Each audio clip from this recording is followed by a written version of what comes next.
राजस्थान की तपती रेत के बीच एक हवेली थी जिसे लोग काली हवेली कहते थे।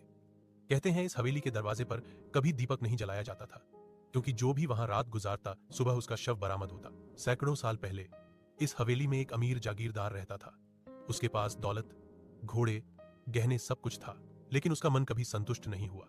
उसने तांत्रिकों से मंत्र विद्या सीखकर एक सौदा किया, अपनी आत्मा के बदले अमरता। तांत्रिक ने उसे चेतावनी दी थी कि अमरता तो मिलेगी, मगर उसकी हवेली हमेशा खून से प्यासा जीव बन जाएगी। जागीरदार ने हंसते हुए कहा, मुझे बस जीना है, चाहे जैसे भी। समय गुजरा। जागीरदार का शरीर बूढ़ा नहीं हुआ, लेकिन उसकी आंखें अजीब हो गईं। रात में चमकती हुई, जैसे कोई शिकारी अंधेरे में ताक रहा हो। हवेली के भीतर से औरतों की चीखें, बच्चों की हंसी और पायल की आवाजें सुनाई देती, लेकिन अंदर कुछ नहीं होता। गांव वालों ने हवेली से दूरी बना ली। किंवदंती है कि हर अमावस्या की रात हवेली के दरवाजे अपने आप खुल जाते हैं और जागीरदार की आत्मा बाहर निकलती है। वह किसी मासूम का शिकार करके उसकी आत्मा को हवेली में कैद कर लेता है। इसी वजह से वहां जाने वाला कभी लौटकर नहीं आता।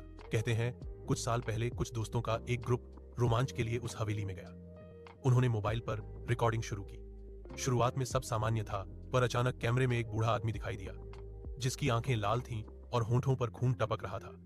अगले ही पल वीडियो बंद हो गया। सुबह जब पुलिस पहुंची तो वहां बस 4 जले हुए मोबाइल और जमीन पर खून के धब्बे मिले।